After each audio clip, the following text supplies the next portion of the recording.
Bien, pues muy buenas noches, muy buenas tardes por estar con nosotros en esta sesión. Para nosotros muy importante porque estamos iniciando la cuarta generación del programa de investigación y postdoctorado en derechos humanos. Para nosotros es muy importante el poder tener gente de, pues, del más alto nivel y por supuesto en todas las sesiones que hemos comenzado con alguna de estas generaciones, contamos con el apoyo y la colaboración de un gran maestro a quien aprecio desde hace muchos años, al doctor José Antonio Núñez Ochoa, que nos abre un panorama muy interesante sobre lo que son los fundamentos de los derechos humanos.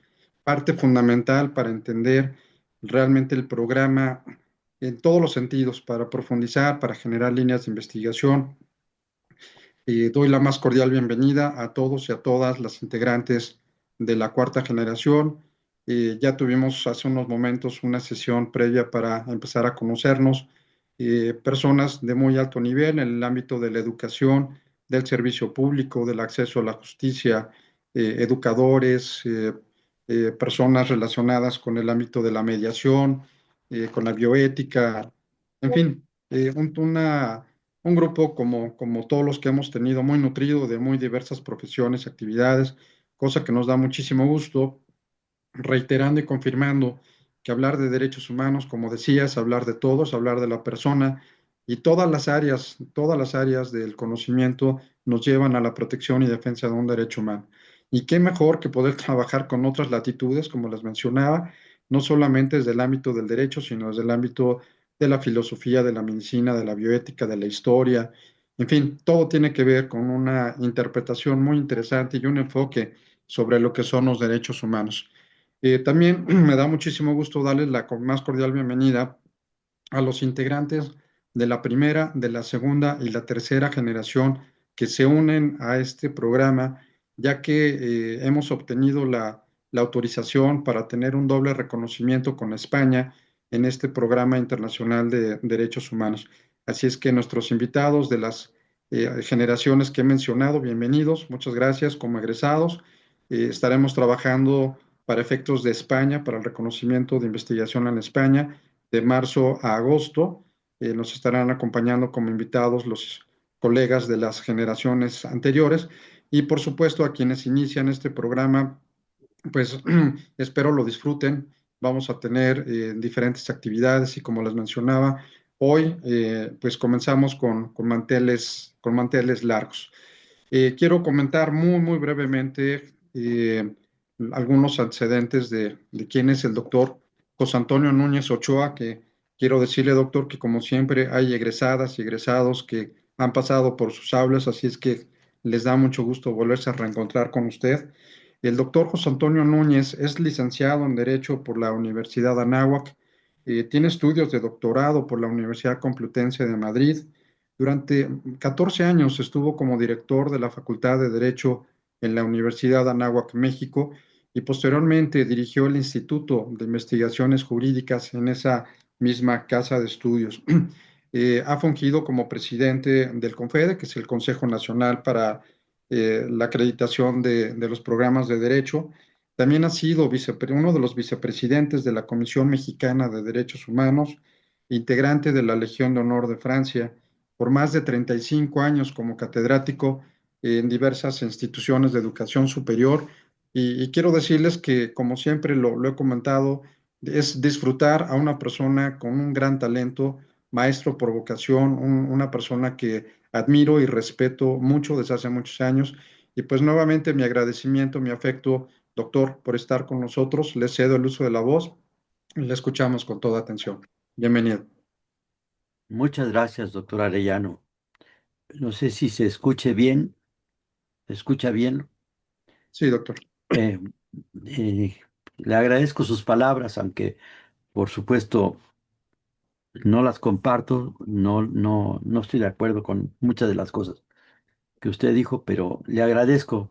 Son palabras que nacen más de la amistad que de la objetividad, porque pues en primer lugar se necesita mucha audacia, mucha valentía para poderme presentar ante ustedes después de que he escuchado algunas de las eh, experiencias vivenciales que han tenido ustedes, de sus currículas. de su currícula para hablar bien en latín, pues es difícil poder enseñarles algo, ¿no? Pero podemos reflexionar juntos. Eso sí lo podemos hacer. Eh, eh, Vamos a hacer esta reflexión sobre los fundamentos de los derechos humanos, tratando sobre todo de crear inquietudes. Decía el doctor Arellano que va a haber o tienen ya líneas de investigación. Ustedes saben que en el doctorado y más en el postdoctorado, pues hay que irnos a las fronteras del conocimiento, a las fronteras del conocimiento para ampliar el conocimiento, que esa sería la esencia del doctorado y más del postdoctorado. Dicho lo anterior, pues vamos a empezar. Los procesalistas hablan de algunos incidentes de previo y especial pronunciamiento. Por ejemplo, cuando en un proceso se objeta la personalidad de la contraparte, todo se suspende hasta que se resuelva el incidente de previo y especial pronunciamiento. Por ejemplo, la objeción de la personalidad. Si no se acredita la personalidad en un juicio, pues ya no puede seguir el juicio. Así también vamos a hacer un incidente de previo y especial pronunciamiento. Todos sabemos lo que es el símbolo de la justicia, la diosa que tiene los ojos tapados, la balanza, la diosa Temis, y la espada que simboliza la fuerza del derecho. Una, una investigación separada sería preguntarnos si la coacción es algo esencial al derecho o es solo un propio del derecho, algo que lo acompaña, pero que no es parte de su esencia. Sería una investigación aparte.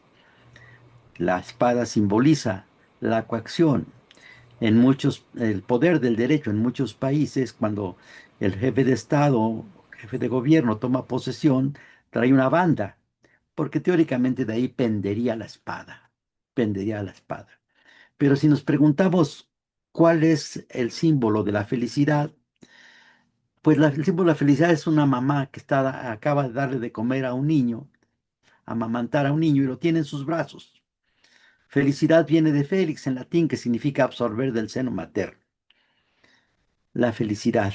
Y si nosotros pensamos en que la primera universidad del mundo, digamos, moderno, 1088, fue la Universidad de Bolonia, y que en su escudo tiene la frase Alma Mater Studiorum, la mamá que da de comer a los estudiantes. La mamá que da de comer a los estudiantes, obviamente da de comer conocimientos, porque como decía Platón, los conocimientos son el alimento del alma, el alimento del alma. Y si pensamos que la palabra alumno viene de alere en latín, que es alimentarse, entonces si hacemos una reflexión sobre que la felicidad el símbolo de la felicidad es una mamá que tiene en sus brazos a un niño, y que nuestras instituciones académicas son las instituciones que nos dan de comer conocimientos, y que nosotros somos eternos alumnos que continuamente nos estamos alimentando, pues este incidente se puede resolver diciendo que la felicidad es una gran felicidad estar entre universitarios. Es una gran felicidad estar entre universitarios. A lo anterior hay que hacer un acto de humildad. Tenemos que ser humildes. Somos eternos estudiantes. Todos somos eternos estudiantes. Sócrates no crea una corriente de pensamiento como sería Platón con el idealismo o Aristóteles con el realismo, pero es el maestro de los maestros porque nos enseñó a pensar, nos cuestionó. Ustedes saben, sin duda saben que era hijo de una partera, y en griego, pues la partera, el arte de las parteras es la mayéutica. Y Sócrates decía, así como mi madre no crea a los niños en el seno materno, mi madre solo ayuda a que nazcan porque cada mamá tiene a sus hijos, yo también no voy a crear ideas en los alumnos, yo solo voy a ayudar a que nazcan como mi madre hace que nazcan los niños, así yo voy a hacer que nazcan las ideas. Yo no voy a crear las ideas como mi madre no crea los niños, yo solo voy a ayudar a que salgan, a que nazcan, a que alumbren. Es una buena expresión, alumbrar, dar a luz. Aborto es quitar la luz. Quitar la luz, alumbrar es dar la luz. Por eso las señoras dicen que dieron a luz. Así vamos a dar, o decía Sócrates, las ideas. Y tenía fama de sabio, sabio. Y él decía, yo no soy sabio porque ando preguntando. Tenía un alumno, Querefón, que se fue a consultar a los dioses. Él decía que Sócrates era el hombre más sabio del mundo. Y él decía, yo no soy sabio, ando preguntando. Y Querefón se fue a Delfos, ahí más de 100 kilómetros de Atenas. Delfos, todavía están ahí las ruinas. Está el lugar donde se consultaba a la sacerdotisa, a la Pitía. Había que, no Pitía, se me fue el nombre ahorita. A, a la sacerdotisa, Pitía era la que le dieron de esposa a Aristóteles, o esposa esclava. Pero fue a consultar al oráculo de Delfos. La sacerdotisa respondía cualquier pregunta, una ceremonia, quemaban unas hierbas que ahora se sabe que eran como cáñamo, como marihuana, se bañaba la persona que iba a hacer la consulta y preguntaba lo que quisiera. La pitonisa era, la pitonisa. Y Querefón le preguntó después de toda la ceremonia de entrada al oráculo, ¿quién es el hombre más sabio del mundo? Y la pitonisa pues hacía sonidos guturales y los sacerdotes que rodeaban la ceremonia traducían. Y la traducción fue de que Sócrates era el hombre más sabio del mundo. Querefón se fue corriendo a Atenas, eso se usaba. Recordemos que después de la batalla de Maratón, Filipias se fue corriendo más o menos 42 kilómetros después de 3 días de batalla. Llegó a Atenas y les dijo a los atenienses, Jaireten en Kikamen, alégrense porque hemos vencido y cayó muerto. En su honor es la carrera del maratón de las Olimpiadas. Bueno, también Querefón se fue a Atenas y les dijo, alégrense porque los dioses hablaron. Los dioses dijeron que mi maestro Sócrates es el hombre más sabio del mundo. Y Sócrates dijo, pero pues, ¿por qué los dioses andan creyendo, diciendo eso de mí? Yo ni en los dioses creo, porque recordarán que pues lo acusaron de 3 delitos principales. Lo acusaron de no creer en los dioses, de corromper a la juventud y enseñar cosas de demonios. Alito y Melito eran sus principales acusadores. Y hay pues principios de la filosofía como el de no contradicción, el de tercer excluido, el de identidad, el de causalidad y razón suficiente. Y cuando viene el juicio público, Melito es el principal acusador y le dice que no cree en los dioses, pero que predica cosas de demonios.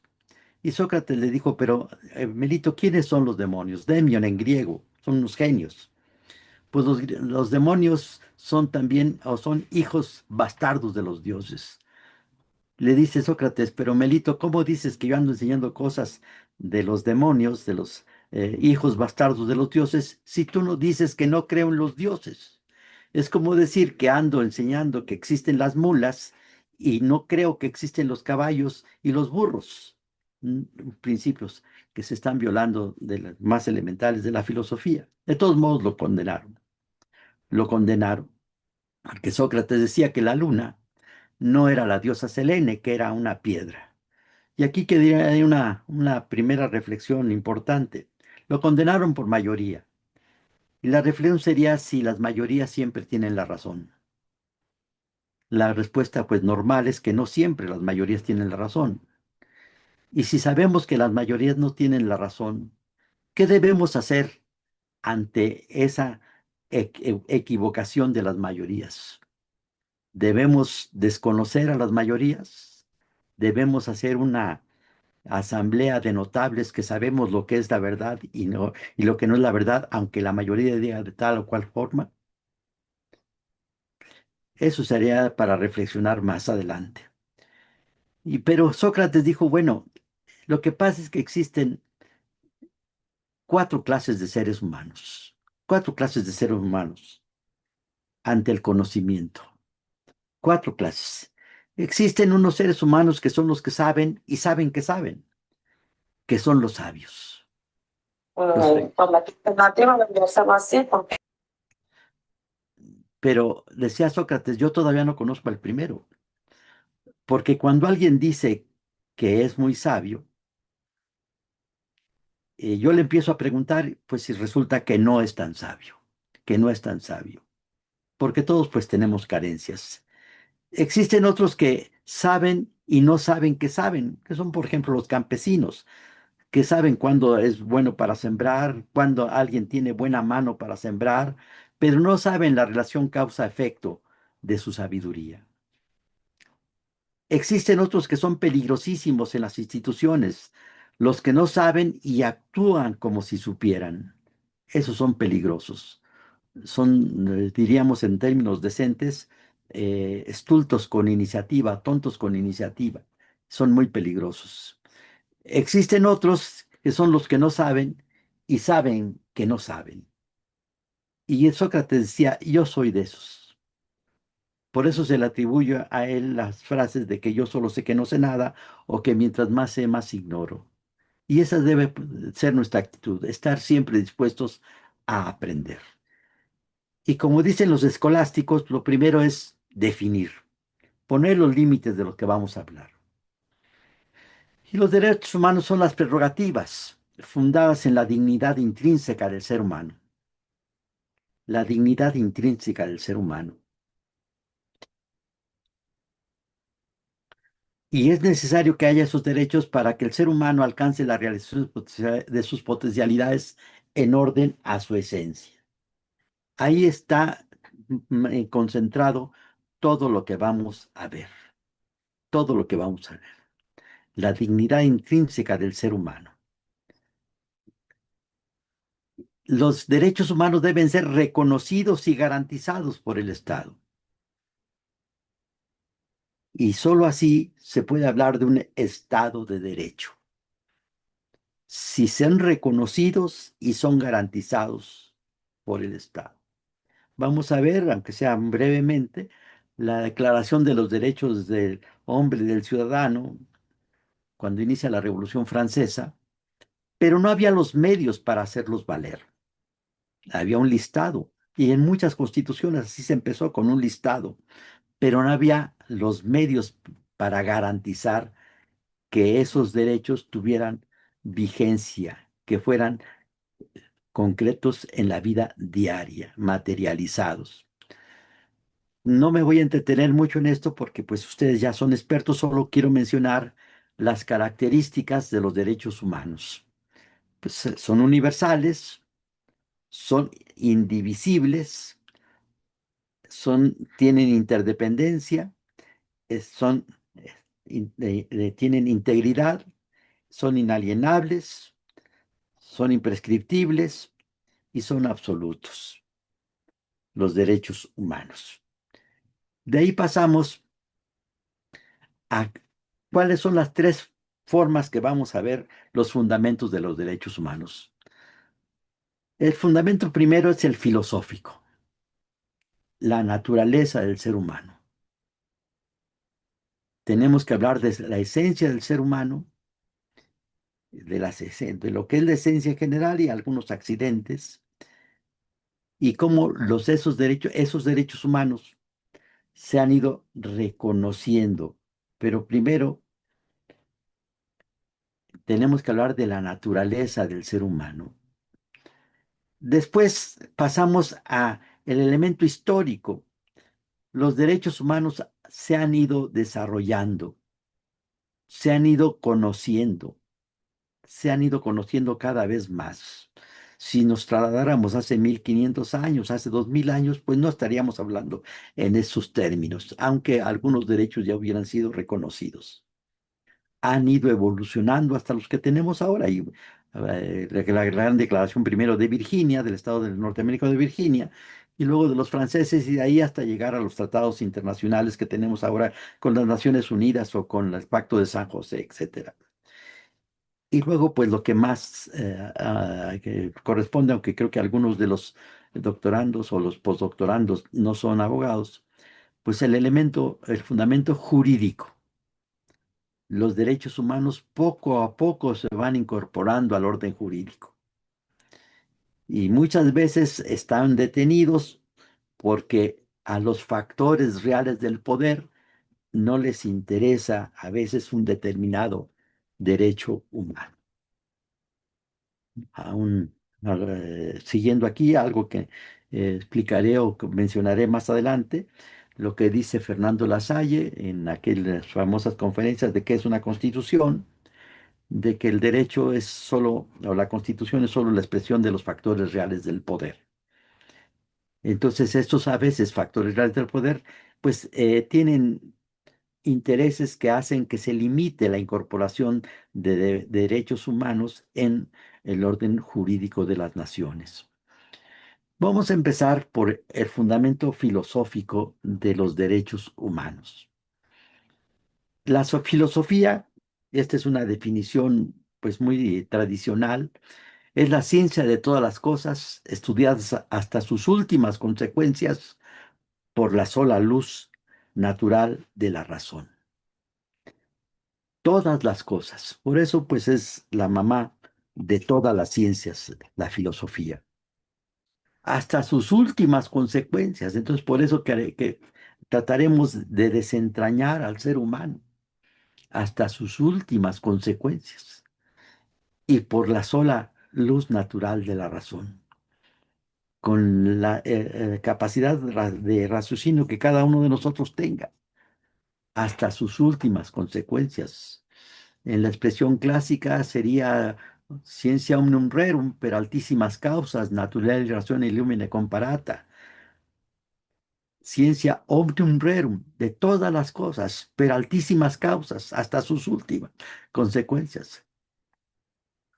Naturale ratione illumine comparata, a la sola luz de la razón natural.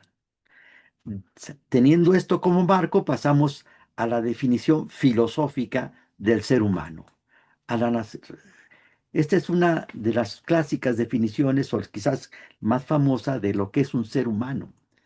Una sustancia individual de naturaleza racional. No quiere decir que siempre estemos razonando, pero nuestra naturaleza es racional. Nuestra naturaleza es racional. Es nature, así le pronuncian en la pronunciación italiana del latín, nature rationalis individua substantia. Y esto lo dijo Boecio. Hay algo más conocido de Aristóteles que dijo que el ser humano es un animal político, un zoon politikon, un zoon politikon. Partiendo de ahí, pues tenemos que llegar a esto de que todos los seres tienen esencia y accidentes, causalidad y razón suficiente. ¿Cuál es la esencia de un triángulo? Pues es un polígono de 3 lados. Y sus accidentes es que es grande, pequeño, isósceles, escaleno, equilátero, rectángulo. Pero su esencia es siempre la misma. Y si tenemos aquí una mesa, ¿qué es el color a la mesa? Pues es un accidente. Para que una mesa sea mesa, no necesaria tiene que ser café o tiene que ser negra o tiene que ser blanca. Tan mesa es una blanca como una negra. Y si ahí nos vamos a lo que más nos interesa, el ser humano, tan ser humano, es uno de color negro, como de color amarillo, como de color cobrizo. El color de la piel es solo un accidente del ser humano. La edad es un accidente. El sexo es un accidente. Por eso cuando las leyes priorizan los accidentes frente a la esencia, son leyes que pueden ser impugnadas que son injustas, como vamos a ver después en el caso de la esclavitud. Y aquí viene una pregunta muy importante. ¿Por qué y para qué? Dos preguntas. ¿Por qué y para qué existe el ser humano? Lo primero es el principio de causalidad y el segundo es razón suficiente. Si tenemos aquí frente a nosotros dos realidades, si ustedes en su escritorio o en su oficina, en donde estén, pueden imaginar estas dos realidades. Podemos poner un reloj frente a nosotros y estamos nosotros. Habría una pregunta muy básica, decir, ¿para qué existe ese reloj? ¿Para qué existe ese reloj? Y la respuesta pues es muy obvia. Y si el ser humano es mucho más importante y más complicado que un reloj, ¿para qué existe el ser humano? ¿Para qué existe? Sin entrar ahorita a la causalidad de por qué, porque todo lo que existe tiene una causa. Por eso se atribuye a Sócrates la frase cuando estaba ya con la cicuta, de causa causarum miserere mei, causa de las causas, acuérdate de mí. Pero ¿para qué existimos? ¿Para qué existe el ser humano? Hay un escritor español, Pedro Antonio de Alarcón, tiene un libro, final del siglo XIX, que se llama Cosas que fueron, tiene un capítulo que se llama La Nochebuena del poeta. Y Pedro Antonio de Alarcón dice que en la Nochebuena, el día 24, antes de la Nochebuena, su papá le dijo, ahora vas a cenar con los adultos y vas a usar pantalón largo. Porque antes los niños usaban pantalón corto, cuando crecían les ponían pantalón largo. Él tenía 7 años y se alegró mucho de que su papá lo dejara ya convivir con los adultos. Y llegó la cena, los primos, la cena, los bocadillos, todo lo que se usa. Y la abuela materna cantó un villancico que quizás conozcan todos ustedes, que dice, la noche buena se viene, la noche buena se va, y nosotros nos iremos y no volveremos más. Aquel niño empezó a reflexionar como que nosotros nos iremos y no volveremos más. ¿Y entonces qué va a pasar con mis abuelos? ¿Se van a morir? ¿Y mis papás van a ser abuelos y se van a morir? ¿Y yo llegaré a ser padre, abuelo y también me voy a morir? Entonces toda la vida se acaba como se acaban los leños en la chimenea. Entonces, ¿para qué existo si todo se acaba? ¿Para qué existo? ¿Qué va a ser de nosotros dentro de 100 años, dentro de 200 años, dentro de 1000 años? ¿Qué va a ser de nosotros? Y aquel niño de 7 años empezó a llorar porque no tenía respuesta para esta pregunta, ¿para qué existe el ser humano? El papá vio que estaba llorando y le dijo, yo creía que ya estaba lo suficientemente maduro como para convivir con los adultos, pero sigue siendo un niño. Vete a dormir. Y él en el libro este dice, en ese capítulo, dice, a lo mejor yo ya era demasiado viejo porque me había preguntado, ¿para qué existo? Y las respuestas que se den a esa pregunta, y no porque se estudie en una clase, sino ante nosotros mismos, en la soledad de nuestro despacho, caminando por el bosque o caminando por la playa, si muchos de nosotros vamos dando las mismas respuestas o respuestas semejantes, ahí se van creando corrientes del pensamiento que después van a desembocar en normas jurídicas. Y hay muchas respuestas. Detrás de cada respuesta hay corrientes de pensamiento. Unos dicen, existimos para alcanzar y retener el poder. Nietzsche, y soy su hermana, alcanzar y retener el poder. Y aquí viene, debemos retenerlo o alcanzarlo por medios lícitos o todo vale. Y creo que lo que estamos viviendo en la actualidad con lo que está pasando en Irán y lo que ha pasado en Venezuela, etcétera, el poder por cualquier medio, todo vale. Y en los diferentes países, porque oí que hay gente de otros países aparte de México, y habremos tenido episodios históricos de cómo a veces se rompe el derecho para alcanzar y retener el poder. ¿Se vale violar la ley para tener el poder? Otros dicen, vivimos para enriquecernos. ¿Por qué? ¿Por qué? Es el caso de México. Si yo tengo una tarjeta de un banco, la meto en el cajero automático y pido $1000 o 10,000 pesos, me cobran el 40, 50, el 60% de intereses anuales. La misma tarjeta la meto en Europa y son 8%. ¿Por qué aquí más? ¿Por qué los banqueros aquí de México presumen en Europa que es el lugar donde más sacan dinero del mundo? ¿Por qué? Porque se vale, por la ley lo dice, ¿no? La ley lo permite y cuando quisieron limitarlos, pues, no se pudo. Y aquí tuvimos el caso de Fobaproa, que sería un tema aparte. Otros dicen, vivimos para obtener placer. Y si eso es así, pues legalicemos las drogas, ¿no? Y no solo la marihuana, también las drogas duras. La gran lucha contra el fentanilo, la cocaína, la heroína, la morfina, y por qué no también el cocodrilo, eso que hace que la gente vaya perdiendo, sobre todo los jóvenes, que vayan perdiendo pedazos de su carne y se les vean los huesos. Si vivimos para el placer, pues todo vale. Otros dicen vivimos para sufrir o para hacer sufrir. Y sabemos que hay personas que nomás están viendo a ver a quién perjudican, para decirlo decentemente. Pero ya más cerca de nosotros vivimos para hacer justicia por medio del respeto a los derechos humanos. Pero esto es muy difícil. Es muy difícil hacer justicia.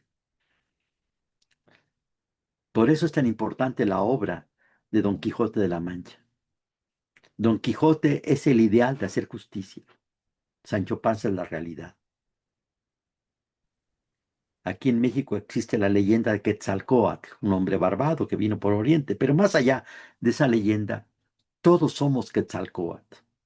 El quetzal es una ave preciosa, de plumas verdes grandes, que tiene una característica: no puede ser enjaulada. Si la enjaulan, se muere. Y Coatl es la serpiente. Quetzal son nuestros pensamientos, nuestras ideas, nuestros ideales que no pueden ser detenidos, que no pueden ser enjaulados. Pero otra parte de nosotros está pegada al piso, como las serpientes, pegadas al piso. Sancho Panza es la realidad. Don Quijote es el ideal. Don Quijote dice, voy a luchar contra esos gigantes. Y Sancho Panza le dice, no son gigantes, son molinos de viento. Don Quijote dice, voy a luchar contra ese ejército. Y Sancho Panza le dice, no es un ejército, son borregos. Sancho Panza dice, voy a luchar por mi dama, doña Dulcinea, señora del Toboso. Y Sancho Panza le dice, no, no es una dama, es una señora que cuida puercos. Y pues, en alguno de los incidentes, cuando estaba en una venta que él consideraba que era un castillo, él creía que era pues un caballero andante tan importante que la hija del dueño del castillo, del señor del castillo, se había enamorado de él. Y él tenía que serle fiel a su dama, doña Dulcinea. Y en la noche, en lugar se apareció una señora en su habitación y él creía que era la hija del dueño del castillo. Y en realidad era una criada, Maritorne, que quería tener algunos humanos desahogos con un arriero. Pero él manifiesta que tiene que ser fiel a la dama Dulcinea del Toboso, aunque sea una princesa a la que se le acerque. O también vivimos para trascender, para trascender. Y siguiendo a Aristóteles, vivimos para ser felices. Pero ¿cuáles son los caminos para alcanzar la felicidad?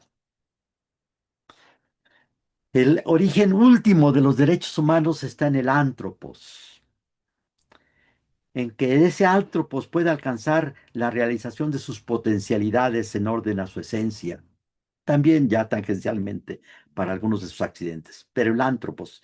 Y utilizo esta palabra antropos para evitar las muchas cuestiones que ahora se debaten. En griego era muy sencillo: decir mujer era giné, decir hombre era andros y decir ser humano era antropos. Ahora, para ser políticamente correcto, pues se tiene que decir bisexual, transexual, intersexual, hermafrodita, género fluido, género de cuarto espíritu, en fin, hay más de 60 denominaciones. Nosotros nos quedamos nada más con el antropos, el ser humano, el ser humano. El ser humano tiene potencialidades y la realización de sus potencialidades es lo que va a hacer posible la realización de los derechos humanos. Tiene la potencialidad de trascender. tiene la potencialidad racional, somos animales racionales, somos animales sociales también. El son politicón, nos debemos a la política, a la polis. Tenemos también la potencialidad volitiva de volo, vis, volere en latín, que es querer. Tenemos una dimensión ética, también somos cuerpo y finalmente también tenemos la potencialidad de la cultura. Hablando un poco de cada una de estas potencialidades cuya realización está vinculada a los seres humanos, podemos decir que en la potencialidad corporal y material tenemos necesidades biológicas de subsistencia. Y esas necesidades empiezan por el derecho a la vida. Aquí hay un gran problema, el derecho a la vida. En los códigos es muy común la definición, muchos códigos, de que comete el delito de homicidio el que priva de la vida a otro. Comete el delito de robo el que se apodera de cosa mueble ajena contra la voluntad de que tiene la disposición de ese bien. Y sabemos lo que es la propiedad y sabemos jurídicamente lo que es la posesión y sabemos jurídicamente lo que es un bien inmueble, pero jurídicamente, ¿qué es la vida? Se dice que comete el delito de homicidio el que privó de la vida a otro. ¿De qué se le privó? Obviamente de la vida, pero jurídicamente, ¿qué es la vida? Que al menos aquí en México no hay definición jurídica de lo que es la vida. Hay definición de lo que es la muerte, pero no hay definición de lo que es la vida. Porque si la vida la relacionan con el corazón, como era antes, pero es una cuestión biológica, pues no se podrían hacer trasplantes. O si la vida se relaciona con el electroencefalograma plano, el caso, por ejemplo, de un camillero aquí que violó a una señora que tenía el electroencefalograma plano y la embarazó. Entonces se es ser humano o se es cosa, y si se es cosa, una cosa puede ser mamá, y jurídicamente ni la corte ni las leyes dicen lo que es la vida, porque saben que si se define lo que es la vida, se están poniendo un corsé y prefieren que en cada momento la política decida cuándo empieza la vida. Y así tenemos absurdos, por ejemplo, que aquí en la Ciudad de México, una mujer está embarazada cuando el óvulo fecundado se implanta en el endometrio. En Morelos, una señora está embarazada cuando hay la concepción, la unión entre el óvulo y el espermatozoide. Y quiere decir, violando los principios más elementales de la filosofía, que una señora en Morelos concibió, está embarazada. Viene a la Ciudad de México, ya no está embarazada. Regresa a Morelos, otra vez está embarazada. Regresa a la Ciudad de México, no está embarazada. ¿Y qué pasa si pone un pie en el Estado de México y otro en la Ciudad de México y otro en el Estado de Morelos? ¿Está embarazada o no está embarazada? O puede estar embarazada y no embarazada al mismo tiempo. Como lo que pasó con este señor Simpson, el que fue acusado de haber matado a su esposa. Le hicieron dos juicios, un juicio civil y un juicio penal. En el juicio civil lo condenaron por haber matado a su esposa. En el juicio penal lo absolvieron porque no mató a su esposa. Entonces mató y no mató a su esposa. Pero esas necesidades biológicas, el primero es el derecho a la vida, es el supuesto de todos los derechos humanos. De ahí pues se deriva el derecho a la salud. Y también el derecho a la alimentación. Dice nuestra Constitución en el artículo cuarto que toda persona, o sea, no los mexicanos, sino toda persona tiene el derecho a la alimentación suficiente, nutritiva y de calidad. O sea, y que el Estado lo garantizará. Eso quiere decir que aquí en México no hay hambre o no debe haber hambre, pero a veces la realidad va por un camino diferente. Tenemos también derecho a la vivienda, a la vivienda. Son corporales. Ahora, la racional, conocer la verdad, conocer la verdad.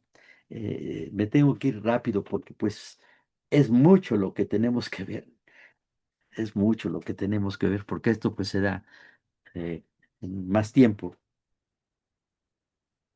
Pero como ustedes son personas ya muy avesadas, pues podemos irnos más rápido.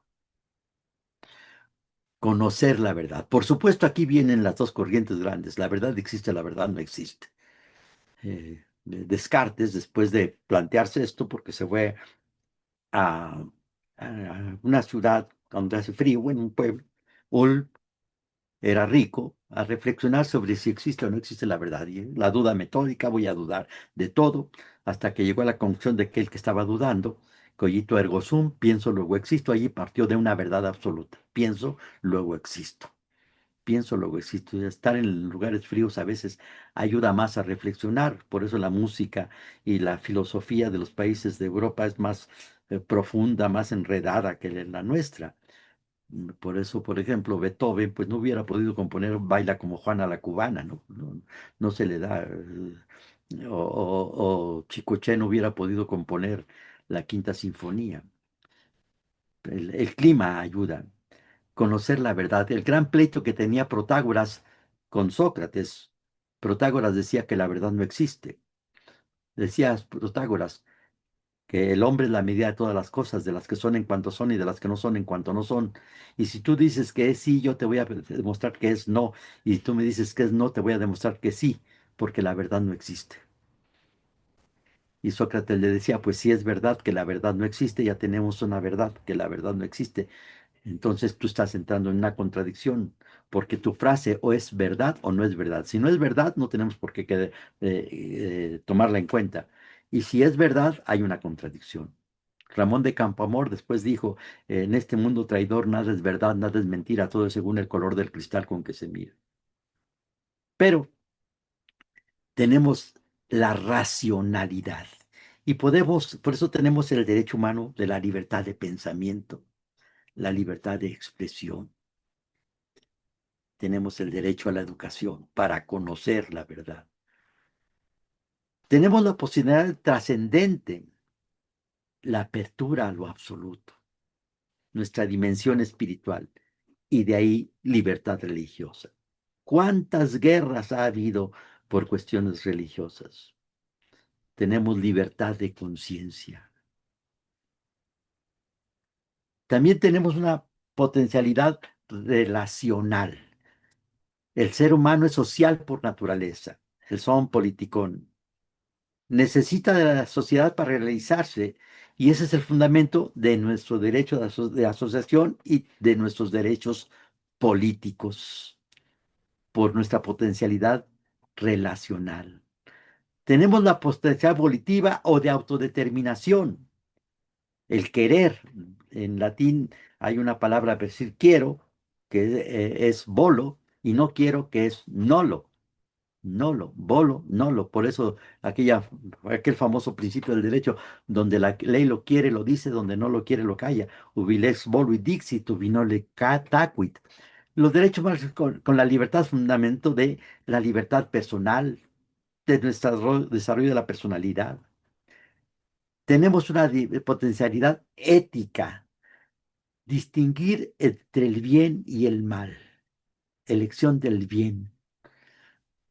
Y empiezo ahí una frase que es, conozco el bien y lo acepto, pero no siempre lo sigo, lo sigo.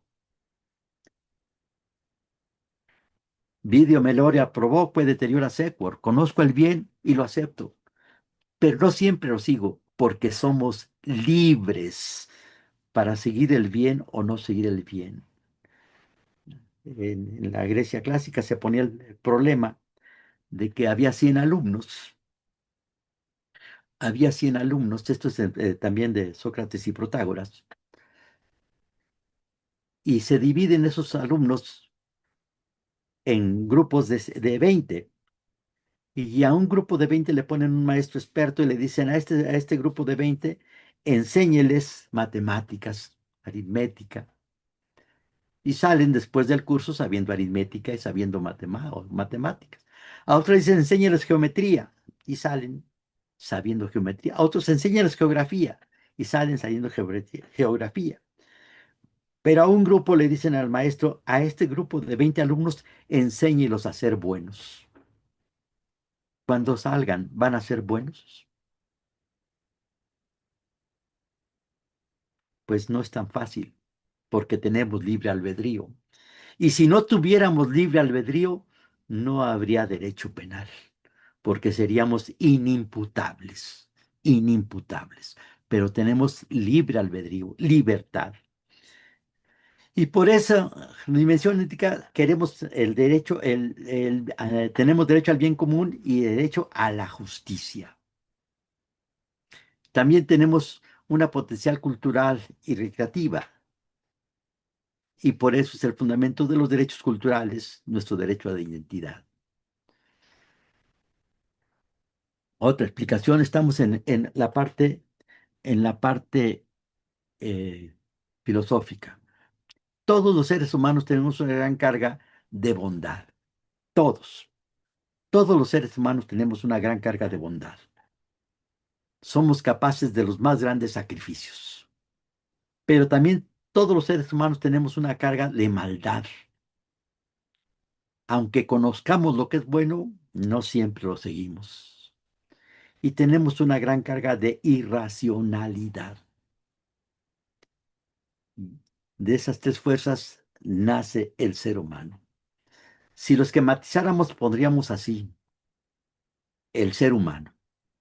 El ser humano, y todos tenemos bondad, somos capaces de los más grandes sacrificios, pero también todos tenemos maldad, somos capaces de las más grandes aberraciones y somos a veces irracionales. El resultado es el ser humano. Ecce homo. Ecce homo es la expresión de Pilato cuando martirizó a Cristo, le puso la corona, el manto, etcétera, y en la fortaleza Antonia, y sacó ante el pueblo judío y le dijo, aquí está el hombre. Ecce homo. Pero, pero, tenemos algo más. Tenemos la fuerza del derecho y tenemos la fuerza de la voluntad. Por estas dos fuerzas podemos alejarnos de la maldad y tratar de ser buenos y podemos tener controlada a nuestra irracionalidad, a nuestro yo animal. Y una prueba apodíctica, que en derecho sería judice de jure, una prueba que no admite prueba en contrario, es que están ustedes aquí pudiendo no estar, porque quieren ser mejores. No porque en este caso yo les puedo enseñar algo que lejos de mí el quererles enseñar algo, simplemente reflexionar juntos. Pero ustedes están queriendo ser mejores. Para demostrar esto, veamos algunos casos. Este señor, por ejemplo, es una fotografía. ¿Qué está en el pensamiento? ¿Qué estaría en el alma de la persona, del el capataz que lo azotó? Imaginen cuando este señor estaba recién azotado, ¿cómo tendría la espalda? ¿Qué hay en el alma de un ser humano para hacer esto? ¿Qué hay en los seres humanos que ahora nos quieren dar clases de moral nacional, internacional? Cuando iban a África, después de que se repartieron África, bueno, ya la explotaban, se repartieron África sin que hubiera en la conferencia de Berlín, sin que hubiera ningún africano presente, estaban los europeos más Estados Unidos y se repartieron África y los esclavizaron, ya los habían esclavizado ya antes. ¿Qué pecado habían cometido estos señores estando en su tribu para llegar a los educados, los cultos europeos y sacarlos de sus tribus, de sus chozas, ponerlos así, luego venderlos como reses? Ese es el ser humano. Vean esto. Esto no es información clasificada, es un anuncio de periódico. Venta de animales. Se vende una negra, criolla, joven, sana y de sin tacha. Y luego se vende un caballo. Este es un formato de papelería. Digo yo, don Javier de María de Aguirre y vecino del comercio de esta ciudad que he vendido y viene un ser humano vendido. Ese es el ser humano. Ahora nos dan clases de moralidad. Estos son los que conquistaron Australia. Véanlos. ¿Con qué derecho? ¿Con qué derecho encadenaban así a las personas dueñas de su tierra? Porque de acuerdo con lo que dijo Francisco de Vitoria cuando Carlos I, primero de España, quinto de Alemania, le preguntó a la duquesa de Salamanca con un quod libet, ¿tenemos derecho a la conquista? Y Francisco de Vitoria le contestó, usted no tiene derecho, majestad. a conquistar, mucho menos estos. Al menos los españoles se preguntaron si tenían derecho, los ingleses nunca se lo preguntaron. ¿Con qué derecho hacían esto? Y sin irnos tan lejos, Bélgica, mediados del siglo pasado, zoológicos humanos. Zoológicos humanos en Bélgica, la educada Bélgica, quienes conozcan Bélgica. Así los tenían y se acercaban a darles de comer, como si fueran bestias, ¿no? Y más cercano de nosotros, Jairo, el Popeye, el que era el sicario principal de Pablo Escobar, que él confesó que había matado directamente a como 300 personas y ha mandado matar a más de 3,000, incluyendo a su novia. Y el propio Pablo Escobar que decía, a veces yo soy dos, digo sino que un hombre muere y muere ese día. Y sin irnos hasta para allá, aquí en México, Sunduri, esto es reciente, 23 años, en 2015, necesitaba trabajo, vio un letrero que citaba en una tintorería a alguien que planchara y la encadenaron y la tuvieron meses encadenada y a veces pues no le daban de comer. Le dieron más de 600 piquetes en la espalda. Ese es el ser humano. Un día no pusieron bien el candado de las cadenas y se escapó. Dentro del derecho, este señor, quizás en una de las sentencias más vergonzosas de Estados Unidos, la corte dijo que este señor, Dred Scott, era propiedad particular, porque él era el esclavo de un médico en un lugar donde había esclavitud, pasó el médico a un lugar donde ya, Estados Unidos, donde ya no había esclavitud, y él dijo, yo ya soy libre, y viene el juicio después, muchos avatares que sería largo platicar todo el juicio, porque cómo acredita la personalidad de un esclavo para un juicio. Y la Corte de Justicia dijo, no es competencia nuestra decir si es justo o es injusto que haya esclavos. Y que un negro, un esclavo es como una maleta, donde vaya el dueño, va a llevar la maleta. Y los negros tendrán forma humana, pero no son seres humanos. Al contrario, vean este señor, Damián de Molokai. Molokai es una isla en el archipiélago hawaiano. Pidieron un voluntario para ir a cuidar leprosos, a sabiendas de que se iba a contagiar. Él levantó la mano y dijo, yo voy a cuidar leprosos. La mano derecha ya la tiene podrida. La izquierda, pues también ve que ya la tiene mal. Su cara ya está llena de lepra y murió leproso. Por eso hay seres humanos muy buenos y otros no tan buenos. Fundamentos históricos, fundamentos históricos del hecho humano. Han ido evolucionando. Han ido evolucionando. ¿Por qué? Pues tanto en la política como en la intelectualidad, pues se han dado cuenta que esto tiene que cambiar o tiene que ir cambiando.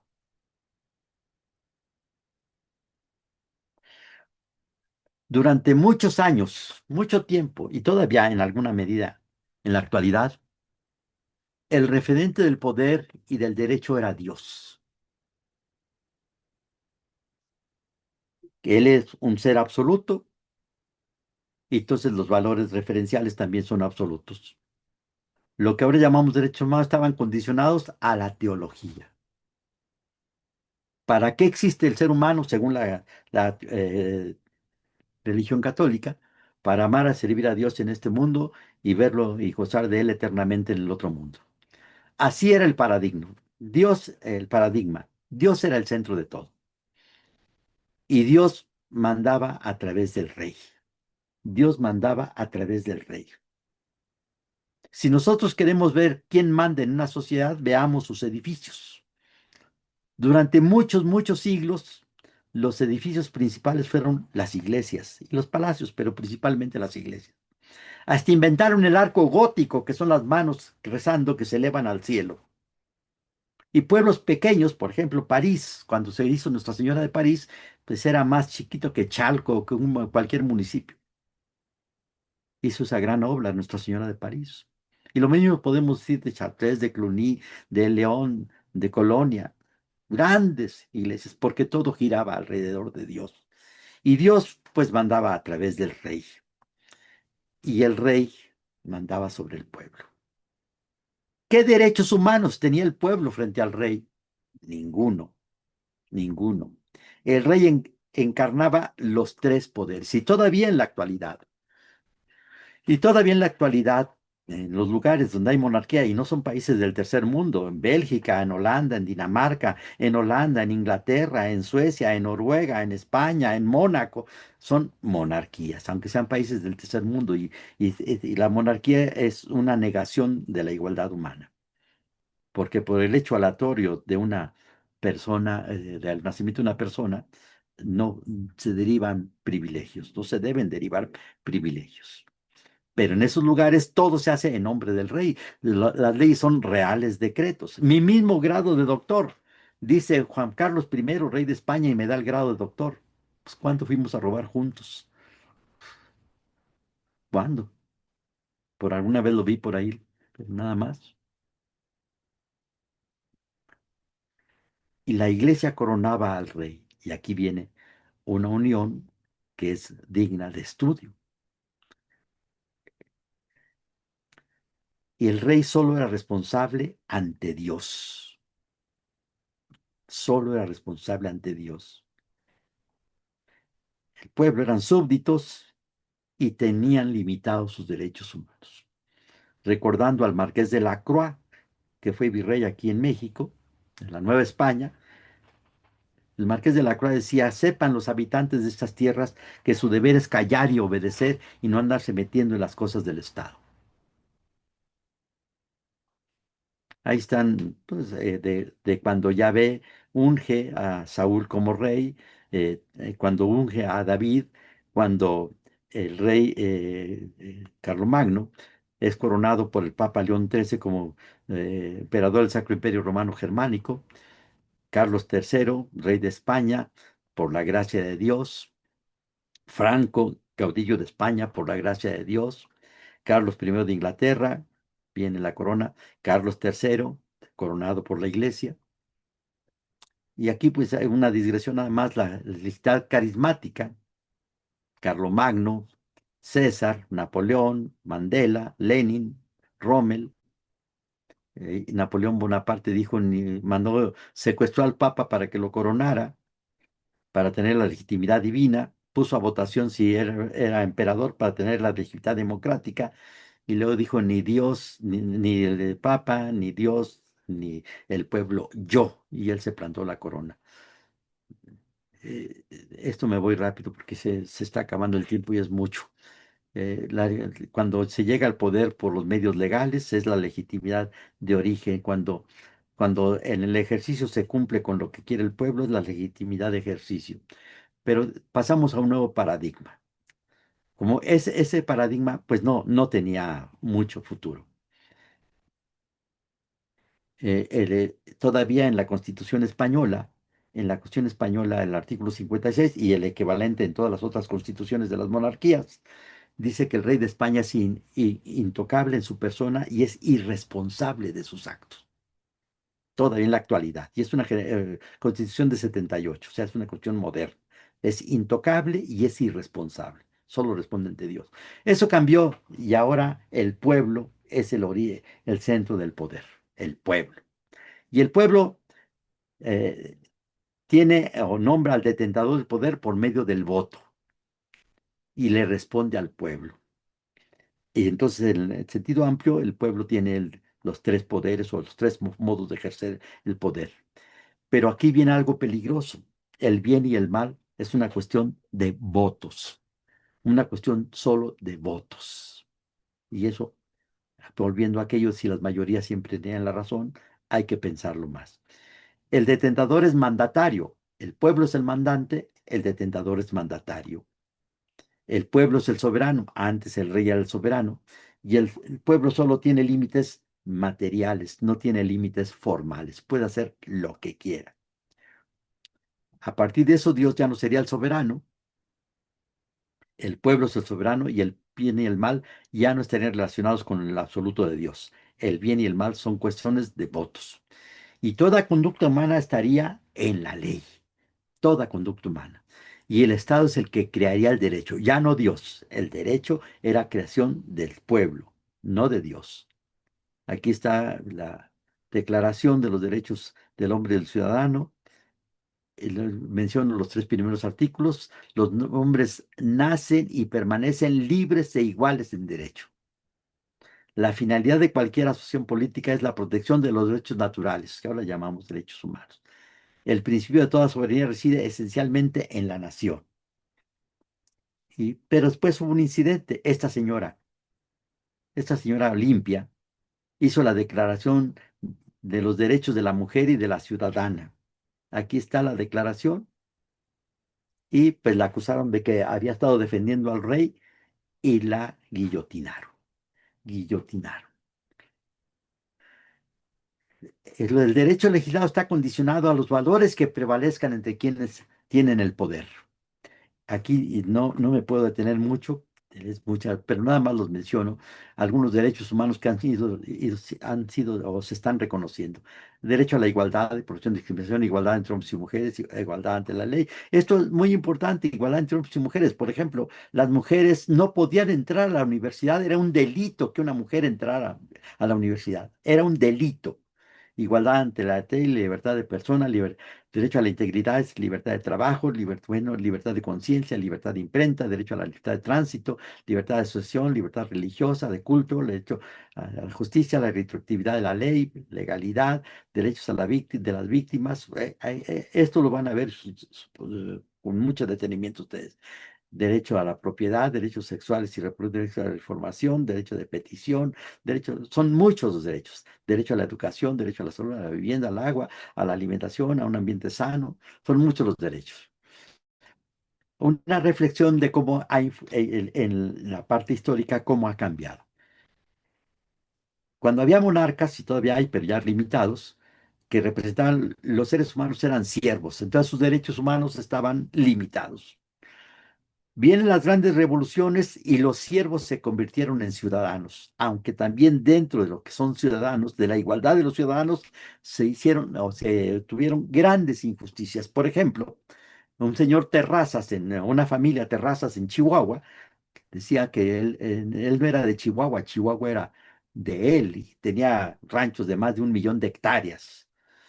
Y si la voluntad de las partes es la suprema ley de los contratos, se contrataba a personas por 10 o 15 horas diarias con un salario de miseria y 7 horas a la semana trabajando. Por eso vienen las revoluciones sociales y los ciudadanos se convirtieron en camaradas. Pero viene el triunfo del mercado y los ciudadanos, los camaradas se convirtieron en clientes. Cuando estaban los monarcas, se moría por el rey o por Dios, las cruzadas, las guerras de religión. Cuando vienen las revoluciones y hay ciudadanos, se convierten en patriotas, mueren por la patria. Y si hay revoluciones sociales, mueren por la revolución. Pero cuando triunfa el mercado y los clientes, pues ya no mueren por el mercado, cambian de proveedor. Pero ahora tenemos algo importante para los que quieran analizar más esto, investigar más esto. ¿Qué derechos tenemos ante la inteligencia artificial? Los clientes ahora somos usuarios, usuarios. Y aquí está mucho, mucho por estudiar. La razón suficiente derivada de la inteligencia artificial. Infelizmente no tenemos tiempo para hablar de esto. Fundamento jurídico de los derechos humanos.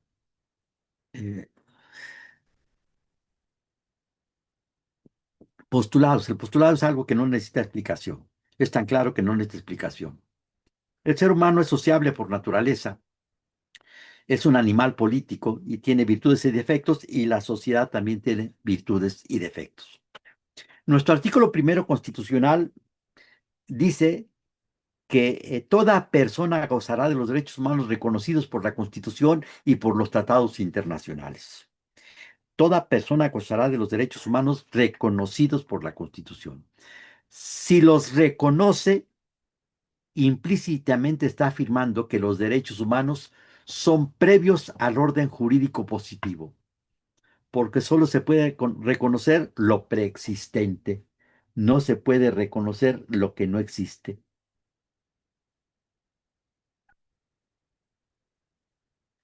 Doctor Arellano, eh, va a haber sesión de preguntas y respuestas. Usted me dice a qué horas, cuánto Nosotros tiempo. felices de escucharlo, doctor. Así es que nos podemos amanecer aquí, ¿eh? Así es que Ah, sí. no, no, no. No, yo sé que el cerebro aguanta mientras aguanta una parte menos noble de la anatomía. Adelante, no, por favor. Disponemos No, del no, tiempo no que sé si alguien lo entendió, pero supongo que alguien lo entendió. Puedo decirlo de otro modo, pero no. Adelante, doctor. Sin Bueno, problema. Gracias. entonces, si se reconocen los derechos, quiere decir que los derechos son preexistentes al ser humano, al Estado, al orden jurídico positivo, no al ser humano. Son preexistentes. ¿Qué sería de un Estado en el que no se luchara por la justicia, por los derechos humanos? ¿Qué los distinguiría de una banda de delincuentes? Vamos al fundamento jurídico de los derechos humanos. Para demostrar que los derechos humanos están en el fundamento del derecho se puede plantear una aporía. Aporos en griego significa camino sin salida o aparentemente sin salida. Ellos pues, lo planteaban de diferentes formas. Por ejemplo, decían, todos los cretenses son mentirosos, yo soy mentiroso. ¿Estoy diciendo la verdad o no? Todos los cretenses son mentirosos, yo soy cretense. Es una aporía. O la que decía Bertrand Russell, en un barco, decía, dijo el capitán, todos los que no puedan rasurarse, los va a rasurar el barbero del barco. Y el barbero decía, ¿y yo me voy a rasurar o no me voy a rasurar? ¿Yo me puedo rasurar o no me puedo rasurar? Son aporías, como Aquiles y la tortuga, como el flechero, son aporías. Bueno, planteemos una aporía jurídica para demostrar que los derechos humanos están en el fundamento de todo el orden jurídico positivo. Y la aporía es la siguiente: ¿por qué debemos obedecer al derecho positivo si en última instancia todo derecho positivo nació de un hecho ilegal? Premisa mayor. ¿Es cierto que todo derecho positivo nació de un hecho ilegal? En México, y se puede demostrar que en todos los países del mundo, en última instancia, hubo un acto ilegal en el origen del derecho positivo. Aquí en México, nuestra Constitución es de 1917. La convocó Venustiano Carranza, que era gobernador de Coahuila. En los términos del 127 de la Constitución de 1917, sin olvidar que el ejército carrancista se llamaba constitucionalista porque iba a defender la Constitución, el constituyente permanente, como está ahora integrado, nada más con alguna modificación por la Ciudad de México, estaba disponía que para poder modificar la Constitución se necesitaban dos terceras partes, dice la Constitución, de los integrantes, de los miembros presentes del Congreso de la Unión y la mayoría de las legislaturas de los estados. Eso decía la ley, la Constitución. ¿La respetó Venustiano Carranza? No, no la respetó. En la misma convocatoria, Venustiano Carranza dice que no está respetando la Constitución. En uno de los mayores constitucionalistas, Felipe Tena Ramírez, en su libro de Derecho Constitucional, en su capítulo segundo, dice de la invalidez original de la Constitución de 17, porque se hizo violando la Constitución. Y nuestra Constitución dice formalmente que es Constitución que reforma la Constitución de 1857 y se reformó violando la Constitución, porque Carranza no tenía facultades de derecho positivo para reformar la Constitución. Y siguiendo aquel principio de quod nullum effectum producit, si es nula de origen, se anularía todo el orden jurídico. Tenemos que ver algo más allá. Y la Constitución de 17 violó la de 57, y la de 57 violó la de 47, y la de 47 violó la de 42, y la de 42 violó la centralista de las 7 leyes constitucionales de 36, y la de 36 violó la Constitución de 24, que era federal, y la de 24 violó el Estatuto del Imperio Mexicano de Iturbide, y el Estatuto del Imperio Mexicano violó la Constitución de Cádiz. Y ahí nos vamos. Y en todos los países del mundo, en última instancia, pasó eso.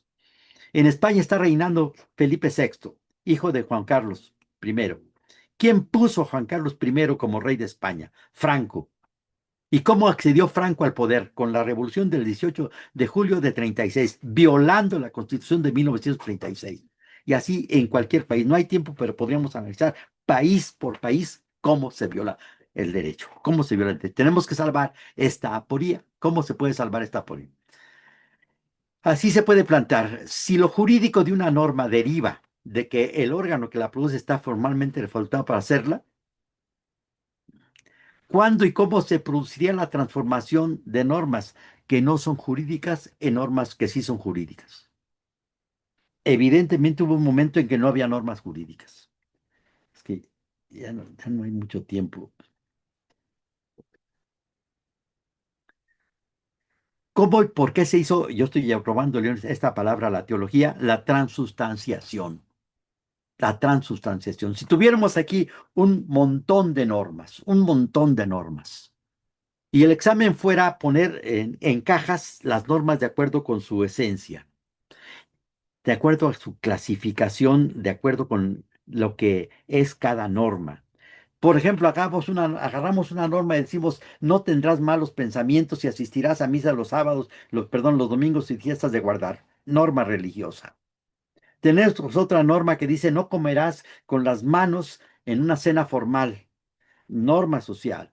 Tenemos otra norma que dice, apláudele al jefe aunque diga una tontería. Norma política.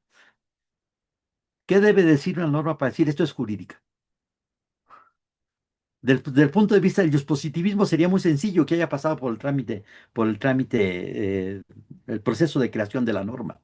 Sí, pero si nos vamos para atrás, me voy a brincar aquellas cosas porque no tenemos tiempo.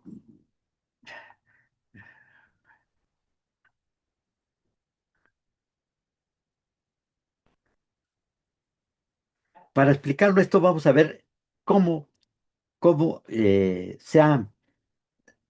ha incidido, cómo han incidido los factores reales del poder en la jerarquía normativa y para llegar a los derechos humanos. Sin modificar el artículo 133 constitucional que dice esta constitución, las leyes del Congreso de la Unión que emanen de ella, los tratados internacionales que estén de acuerdo con la misma, celebrados por el presidente de la República con la aprobación del Senado, serán la ley suprema. Sin cambiarle una coma a ese artículo, que dicho sea de paso es copia del artículo sexto de la Constitución norteamericana, ese sería otro tema. La Corte dijo, las leyes federales y los tratados internacionales tienen la misma jerarquía. Y así sería la pirámide. Los tratados serían iguales a leyes federales y locales, que nada más cambiaría el ámbito de competencia. Pero viene una nueva interpretación relacionada con el Tratado de Libre Comercio. Porque como dijo Arellano García, un famoso libro, tiene más de 20 inconstitucionalidades, o sea, tenía más de 20 inconstitucionalidades el Tratado de Libre Comercio. Sin cambiarle una coma, dijo la Corte. Los tratados internacionales se ubican jerárquicamente por encima de las leyes federales y en segundo plano respecto a la Constitución. Y entonces, sin modificar el artículo constitucional, cambian la jerarquía. Cambian la jerarquía. La Constitución y luego los tratados internacionales. Tercera etapa.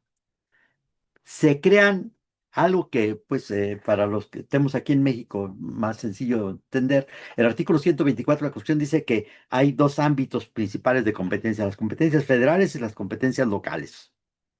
Y se crearon leyes generales para clarificar qué era federal y qué era local.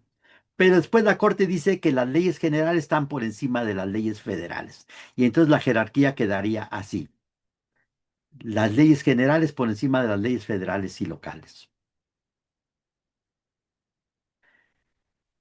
Cuarta etapa. Viene los derechos humanos. Los derechos humanos. Dice el artículo primero constitucional en su segundo párrafo que si hay conflicto entre la Constitución y las leyes, hay que estar al principio pro homine o pro persona. Entonces la jerarquía cambia pero la Corte tiene dos explicaciones diferentes. Tratados internacionales, cuando los conflictos se susciten en relación con derechos humanos, debe ubicarse a nivel de la Constitución. Eso dijo en 2010 la Corte. Pero después dijo, los derechos humanos contenidos en la Constitución y en los tratados internacionales constituyen el parámetro de control de regularidad constitucional, pero cuando en la Constitución haya una restricción expresa al ejercicio de aquellos, se debe estar a lo que establece el texto constitucional. ¿Y dónde quedó el principio pro hominem? Y entonces la jerarquía quedaría así. La Constitución política y tratados internacionales en derechos humanos, y para allá todo. Pero no queda todo claro. Esto me lo brinco, esta es la Unión Europea. En la Unión Europea los tratados internacionales están por encima de las leyes locales. Volviendo a la pregunta que me brinqué muchos párrafos. La jerarquía normativa positivista. Está la constitución política, los tratados internacionales, las leyes generales, las leyes federales y locales, los reglamentos. ¿Qué explicación le da Kelsen a esto? Kelsen dice, todo viene de una norma hipotética fundamental. Todo viene de una norma hipotética fundamental.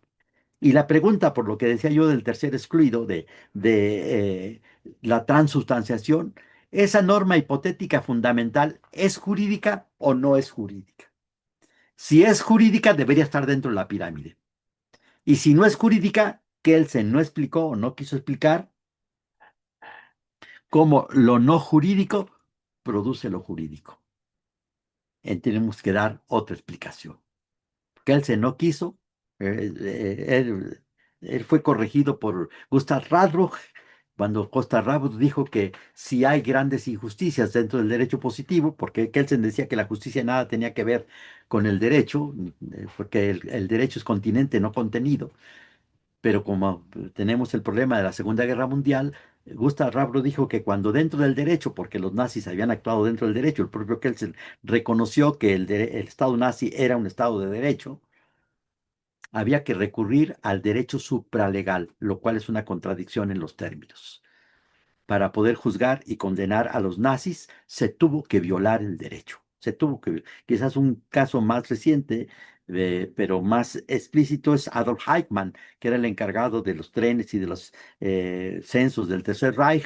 Se refugió en Argentina, el Mossad lo localizó, lo drogó, lo secuestró y lo llevaron y juzgaron en Israel. Israel empezó a existir en 1948. Los crímenes se cometieron en Polonia, en Hungría, en el locus rei actum, y se cometieron de 45 para atrás. Pues se juzgó a Adolf Eichmann en un estado que no existía cuando se cometieron los crímenes, sin, por supuesto, negar que se hayan cometido crímenes. Entonces, aquí habría una forma más de explicarlo, la jerarquía perenne. El ser humano y sus derechos es lo que está por encima de todo. El ser humano y sus derechos. Ese ser humano, ese son politicón, crea el poder político legítimo. Y legítimo es el poder que respeta los derechos humanos. Si el poder no respeta los derechos humanos, es una banda de delincuentes. De ahí nacen las constituciones políticas y todo lo demás. Pero lo primero es el ser humano y sus derechos. Porque la ley es creación del ser humano, no el ser humano creación de la ley. La ley es creación del ser humano. Todo esto que hemos visto es porque el ser humano lo creó.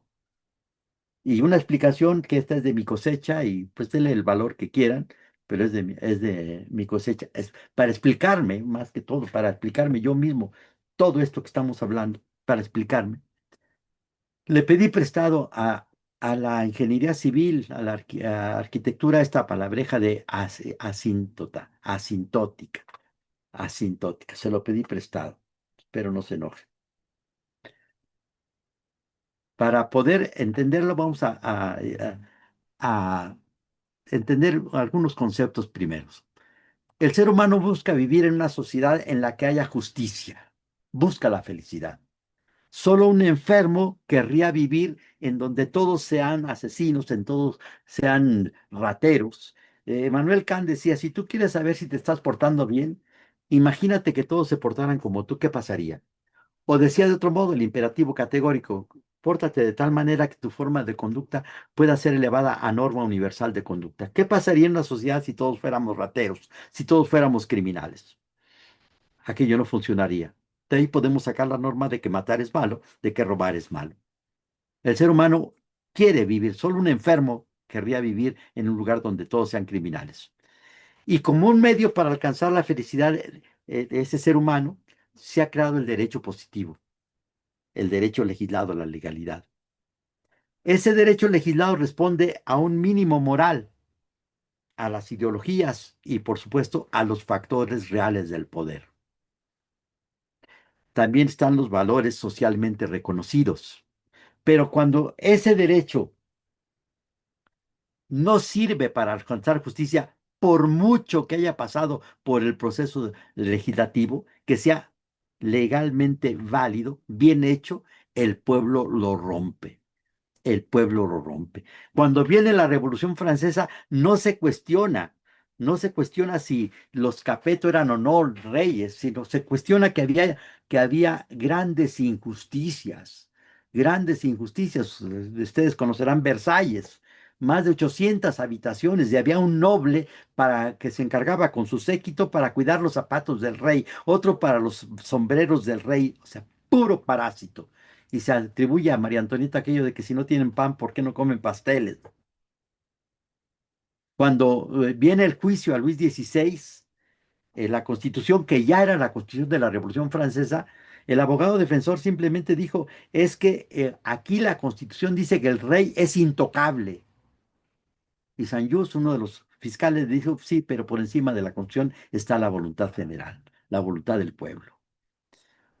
La lucha por la legitimidad que deriva de los derechos humanos nos acercará más a una sociedad justa. Dicho eso, vemos esto de la asíntota. La asíntota es una recta a la que se le acerca infinitamente una curva, pero nunca llegan a tocarse. Es una fórmula matemática que pues no tiene caso ponerla aquí, porque Judex non calcula. A los abogados no nos gusta hacer cuentas. En la Facultad de Ingeniería de la Complutense había un letrero que decía, el que sabe matemáticas sabe y el que no, a derecho. No nos gusta mucho hacer cuentas. Bueno, la asíntota es una curva que nunca se va a tocar, perdón, la asíntota es una recta a la que se le acerca una curva, pero nunca se van a tocar. Esa es la definición de asíntota. En la recta vertical está el ser humano que busca la felicidad. Busca vivir una sociedad en la que se respeten los derechos humanos. En la recta horizontal pero nada más, el justo natural, decía Cicerón, está en el corazón de todos los seres humanos. Los dioses lo pusieron en el corazón de todos los seres humanos. Por eso en los lugares donde hay juicios por jurados, por los integrantes del jurado no necesariamente son abogados, porque todos sabemos lo que es justo y lo que es injusto. Y la recta horizontal nos lleva a la selva, a los antivalores. Nos llevan a la selva. Ahí la ley del más fuerte. Cualquier semejanza con lo que está sucediendo actualmente es mera coincidencia. El derecho positivo, o sea, el derecho legislado, la ley, es la curva. Y la curva nos puede llevar a la felicidad o nos puede llevar a la selva, porque hay leyes buenas y leyes que no son buenas. Ha habido y hay leyes que no son buenas. Por ejemplo, la que mencionábamos o las leyes que permitían la esclavitud. Recordemos, por ejemplo, a Espartaco. Espartaco, que era esclavo, que era un gladiador, se rebeló contra Roma y estuvo a punto de vencer a Roma. Pero él jurídicamente era una cosa y las cosas no tienen derechos. Las leyes pueden ser buenas leyes o malas leyes. Y en todos los países del mundo siempre ha habido rompimiento. Siempre. Cuando la ley se aleja de la justicia, hay un rompimiento. Hay un rompimiento. Y por eso tenemos las grandes revoluciones. La Revolución Francesa, la Revolución Mexicana, la Revolución Rusa, todas las revoluciones y todas las revoluciones que hemos tenido en nuestra América. Y de ese rompimiento se provoca que haya los derechos, aquí lo estoy poniendo de las primeras, lo que ahora dicen las generaciones. El primer derecho, el derecho a la vida, porque es el supuesto de todos los derechos, a la libertad, a la igualdad. Después vienen los derechos de segunda generación, salud, educación, y después los de tercera generación. El derecho sin apellidos nace de la dignidad del ser humano. El derecho positivo nace de los factores reales del poder. Esto es Fernando Lasalle. Leibniz decía, hablar de un derecho justo es una tautología, porque todo derecho tiene que ser justo. Por eso se llama derecho, recto. Y hablar, decía Leibniz, de un derecho injusto es una contradicción, es como decir una recta curva. Y aquí estaría la conclusión.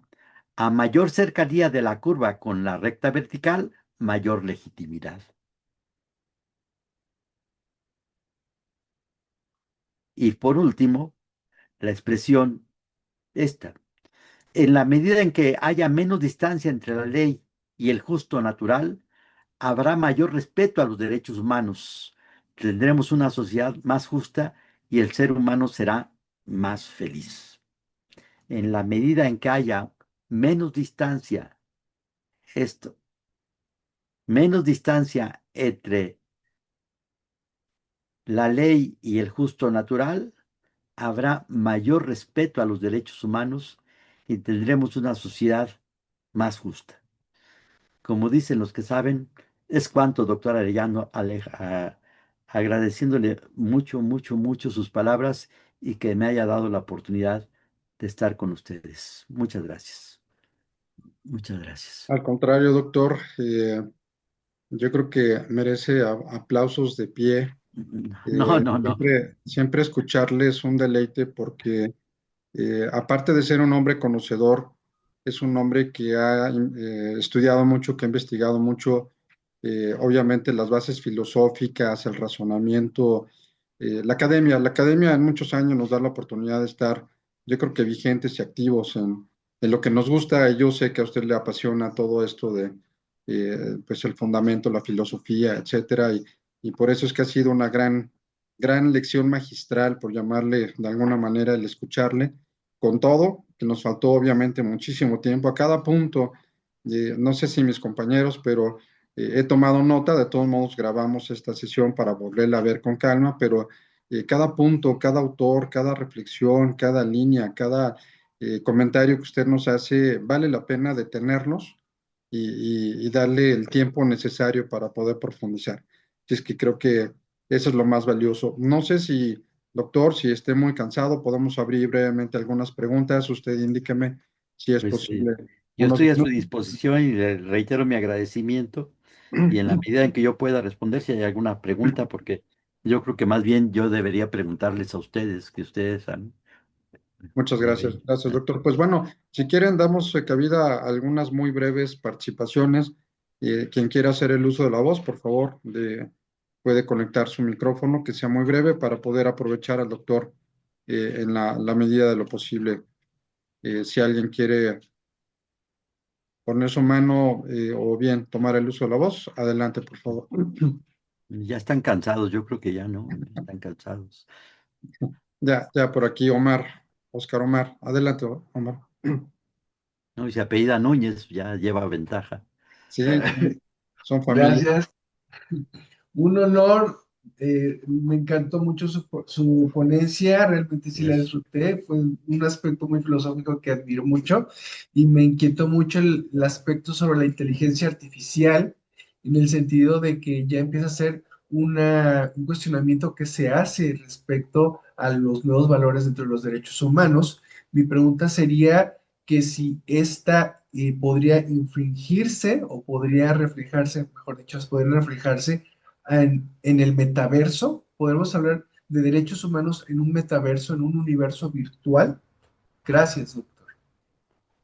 esa es una de las cuestiones fronterizas. Hace 3 semanas hubo un congreso en la India sobre esto que usted pregunta. La Unión Europea también está tratando de legislar en relación a la inteligencia artificial. Y son muchas las cuestiones que ahorita no tienen explicación, no tienen modo de regularlas jurídicamente, no tienen modo de regularse. Nos está avasallando la inteligencia artificial. eh, Se habla, por ejemplo, de que si hay derechos de autor, si uno cita la inteligencia artificial, hay derechos de autor, y que pues, si hay responsabilidad penal de la inteligencia artificial, por ejemplo, cuando un coche robot atropella, ¿quién es el responsable? O lo que ya pasó en Estados Unidos, de un robot que operó y mató a la persona. ¿Quién es el responsable de todo eso? Entonces sí, estamos ahorita siguiendo aquello de que el derecho va a la saga de los hechos. Estamos ante algo que nos está superando, nos está superando. Y aquí lo que yo considero es que la inteligencia artificial es una gran herramienta, pero debe estar al servicio del ser humano, no el ser humano al servicio de la inteligencia artificial. Que Muchas no nos gracias. avasalla. Muchas Yo creo gracias. Bien, ¿alguna otra participación? Adelante, Juan Carlos. Gracias, doctor. Estimado doctor José Antonio, primeramente fue una ponencia excelente. La verdad, gracias. mis más cordiales respetos para usted y para todo su conocimiento. Aparte, lo hace una persona muy humilde al referirse de esa manera. Y la pregunta que quisiera hacerle, doctor, es referente a en dónde podríamos encuadrar un derecho humano a la posesión, es decir, a nuestro patrimonio, doctor. ¿Cómo lo podríamos encuadrar? ¿En dónde lo podríamos encuadrar? Este es una cuestión muy antigua, y muy importante. El derecho humano a la posesión, dice usted, de ahí derivada la propiedad. De acuerdo, sí, Es doctor. decir, para filósofos como Proudhon dice, no debe existir eso, no debe existir. La propiedad y la posesión es un robo. Así lo dice expresamente, es un robo. Si nos seguimos con lo que decían ya los romanos, el derecho de usar, de disfrutar y de disponer, jus utendi, fluendi et abutendi, es uno de los principios que están relacionados con la parte más primitiva de los derechos humanos, la parte corporal. Podemos eh, eh, analizar que tenemos la vida, pero mencionaba yo que también uno de de las potenciales es la corporidad, el cuerpo. Si nosotros tenemos el derecho humano de alimentarnos, para poder alimentarnos tenemos que ser propietarios de aquello con lo que nos vamos a alimentar. Por eso fracasó el comunismo. Tuvieron después que distinguir entre propiedad privada y propiedad personal. Y dijeron, vamos a prohibir la propiedad privada, pero no la propiedad personal, porque se dieron cuenta que este derecho de posesión de propiedad que usted menciona es de la parte más esencial para que el ser humano pueda desarrollarse en todas las otras potencialidades, en todos los otros derechos. Primero, es como dicen en México, decimos en México, primero está comer que ser cristiano. Y para poder comer tenemos que ser propietarios. Si yo estoy tomando aquí un café, es mío, es mi café, lo estoy tomando. Y si no fuera mío, no podría disponer de él. Por eso creo que es de lo más primitivo. Otros derechos los podemos regular y hasta quizás anular. Por ejemplo, el derecho, el derecho drogarnos, de drogarnos. ¿Qué pasaría? Eso que se mencionó tanto en la Corte, que es la libre autodeterminación de cada quien. Pero si alguien usando su libre autodeterminación se enferma y está tirado en la calle, los que pagamos impuestos tenemos que pagar impuestos para que se levante esa persona y se le rehabilite, pero él usó de su autodeterminación. ¿Y qué pasa si yo llego a una casa a mi casa después de un terremoto y estás rodeada de una cinta amarilla que dice no pasar? Les digo yo quiero pasar. Es que está, me dicen los vigilantes, la Guardia Nacional, es que está por caerse. ¿Y qué? Es mi autodeterminación. Eso lo podemos regular. ¿Por qué usamos el cinturón de seguridad? Para no estrellarnos en el parabrisas. Y si yo Ujú. me quiero estrellar en el parabrisas, ¿qué? Es mi autodeterminación. La semana pasada, ustedes lo sabrán que se ganó un juicio para que una persona fuera desconectada. Y está penado la ayuda al suicidio. Eso lo podemos regular. Pero la propiedad, si no somos dueños, se nos priva de lo más elemental de la existencia, maestro Juan Carlos. Se nos priva de lo más esencial de la existencia. Muchas gracias, doctor. Y abusando de su sapiencia, No, no doctor, digas. y em, en relación con los impuestos, este derecho confronta precisamente al Estado al tener el derecho de cobrarnos impuestos desde su punto de vista, doctor. Y toca usted una de las cosas más sensibles.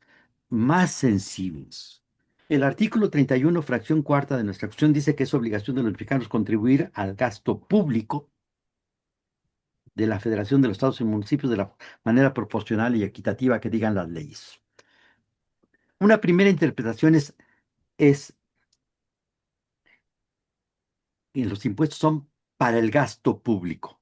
A contrario sensu, si no es para el gasto público, no estamos obligados a pagar. ¿Cómo sabemos que fue para el gasto público? Cada uno de nosotros puede decir que es una bola de rateros, pero si nos vamos a la Auditoría Superior de la Federación, ahí nos dicen cada año cuánto de nuestros impuestos no fue al gasto público. Entonces, en ese porcentaje no estaríamos obligados a pagar impuestos. Pero más allá de eso y con todas las cosas de las finanzas,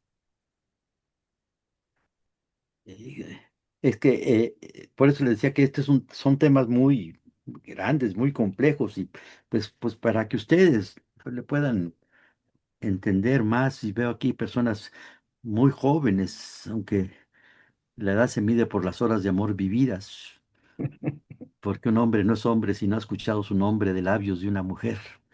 Ay, caray. Eso no viene en el examen. Muy bien, Eh, muchas gracias. Relacionado con esto, Ujú. con todo lo que son finanzas públicas,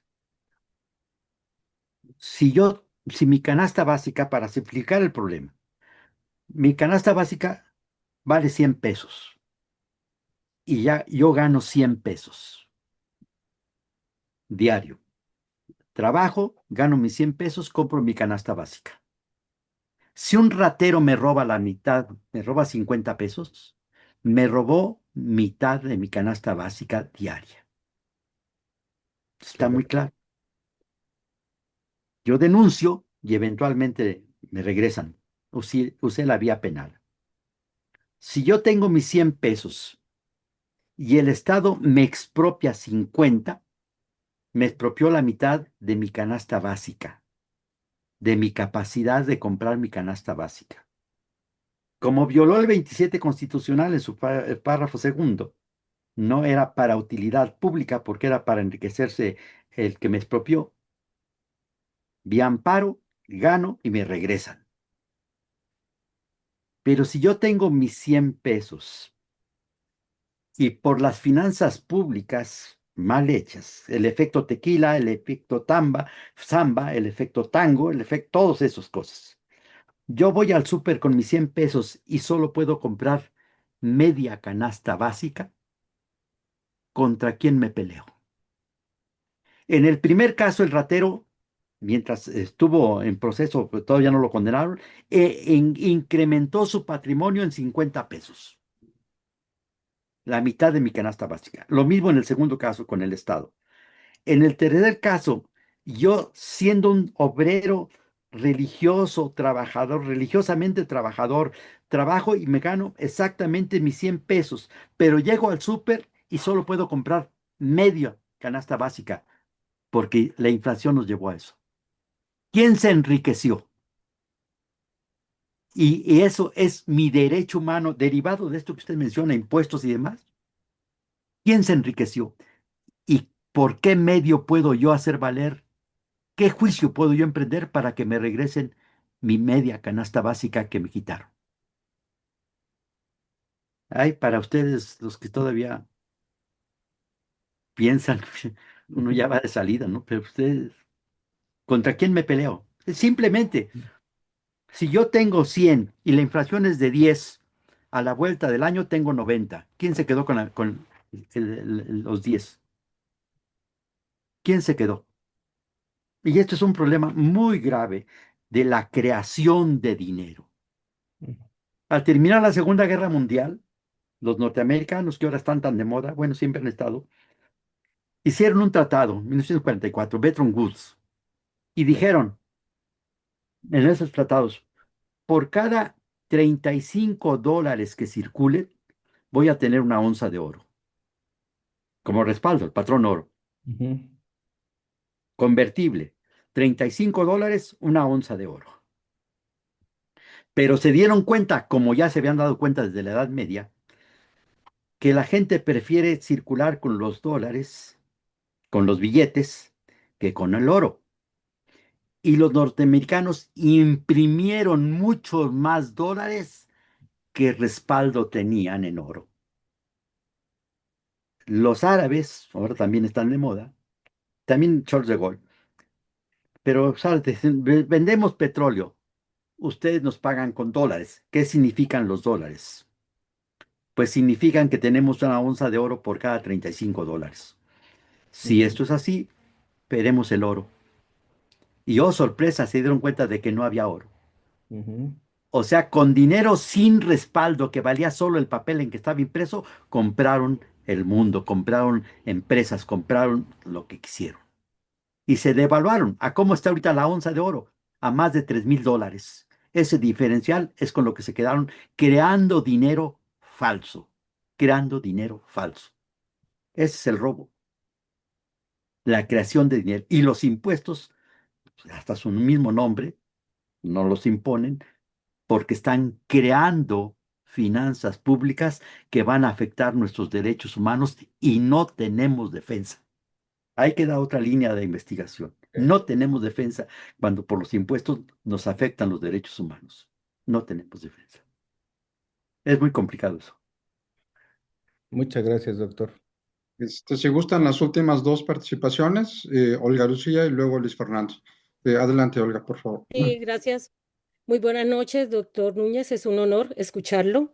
Y con base en todo lo que usted nos ha comentado, hoy quisiera preguntarle si usted cree que las constituciones políticas de nuestros países es el máximo valor a los que las civilizaciones humanas hemos llegado. Muchas gracias. Diríamos que de Texas abajo sí es lo máximo. De Texas abajo, dentro del derecho positivo. Y sirven porque es operativo. Pero las constituciones, la nuestra al menos, ha tenido y tiene muchas aberraciones lógicas. Muchas aberraciones lógicas.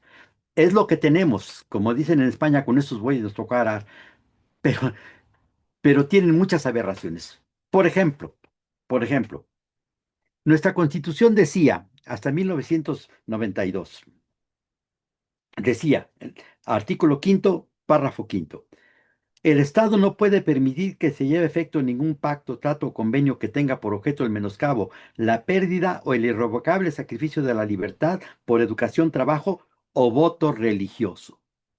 La ley, en consecuencia, prohíbe el establecimiento de órdenes monásticas, cualquiera que sea el instrumento, el objeto con que pretendan erigirse.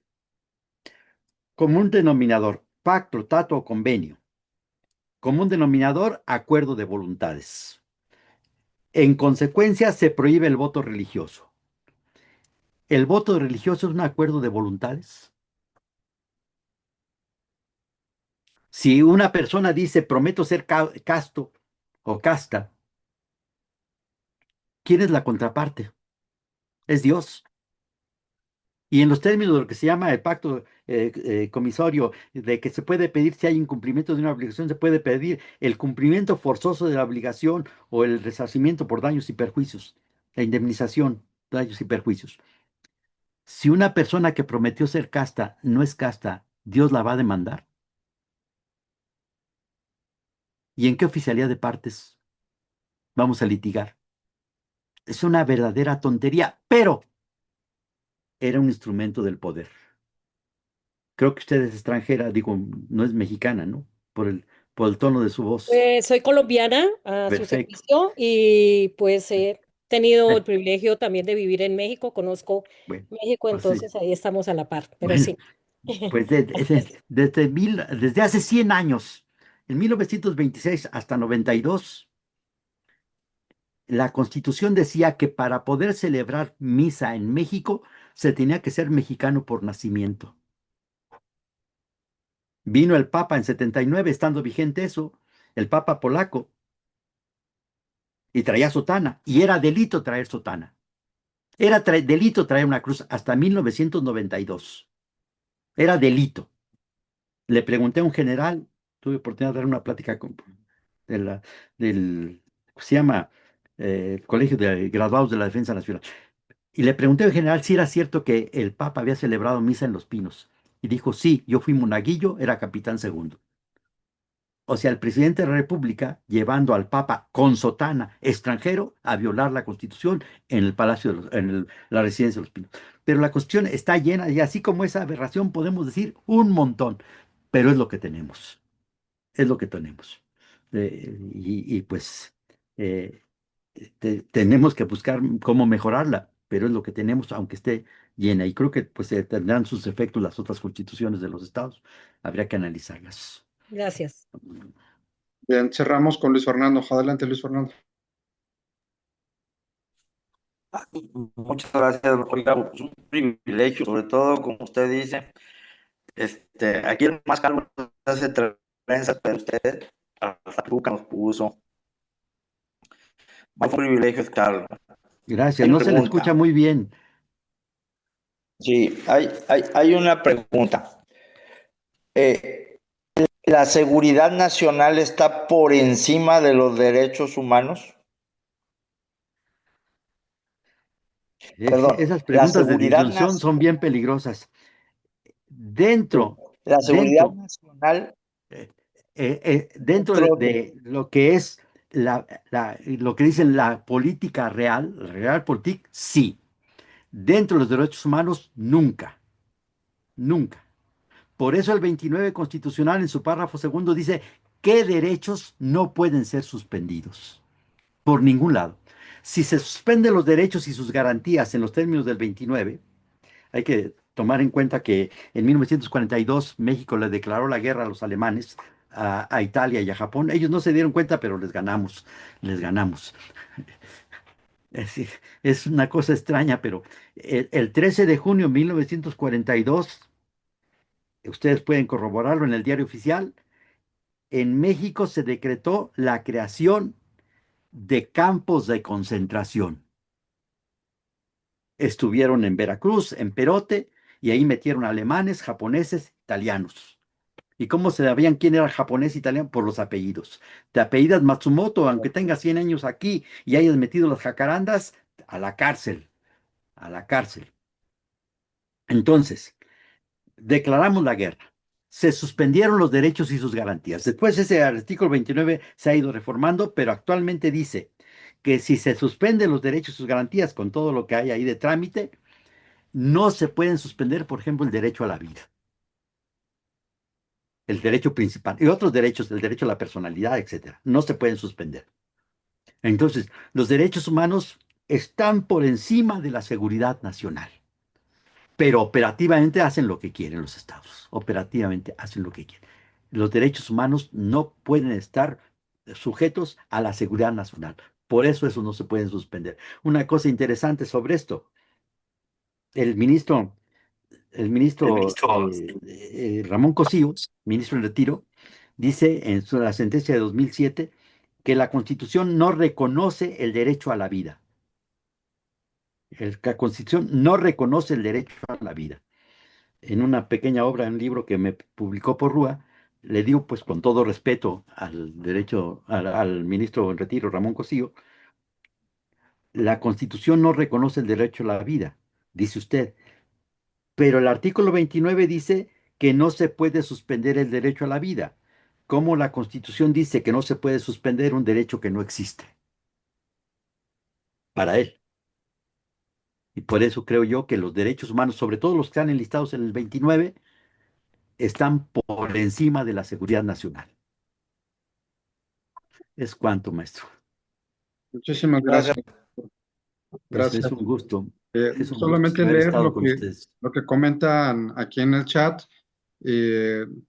HP, no reconozco quién sea, pero bueno, HP, qué gran cátedra sin duda. Olga Gracias. Lucía, excelente. Juan Carlos Nazario, mis respetos, doctor, excelente ponencia. Gabriela Gómez, excelente, Gracias. doctor, muchas gracias por compartir su conocimiento. Claudia, simplemente es un verdadero placer oír al doctor Núñez. Gran ponencia, felicidades, Muchas doctor. gracias. Y bueno, Son cheques para el alma. Y como dicen aquí los ya, que saben, cada día morimos un poco, pero estando ante ustedes, pues se muere menos. Se muere menos estando con ¿No te ustedes. puedo chequear algo acá? está, perdón, si pueden ¿Qué silenciar nada más se lo deja? las últimas comentarios del chat, la doctora. ¿Cómo te fue, hijo? Felicidades, A campeón. ver, si me pueden ayudar a silenciar, por favor. Doctor Núñez, muchas gracias por esta magistral Gracias. intervención. Cuente conmigo siempre. Pues doctor, Cuente conmigo. muchísimas gracias a nombre de todos y todas. Gracias nuevamente por estar con nosotros. Gracias.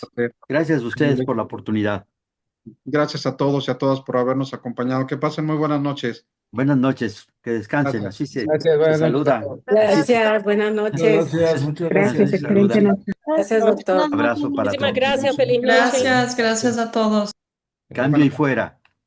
Cambio y fuera. Excelente, buenas noches. Saludos, buenas noches también. Gracias, buenas noches.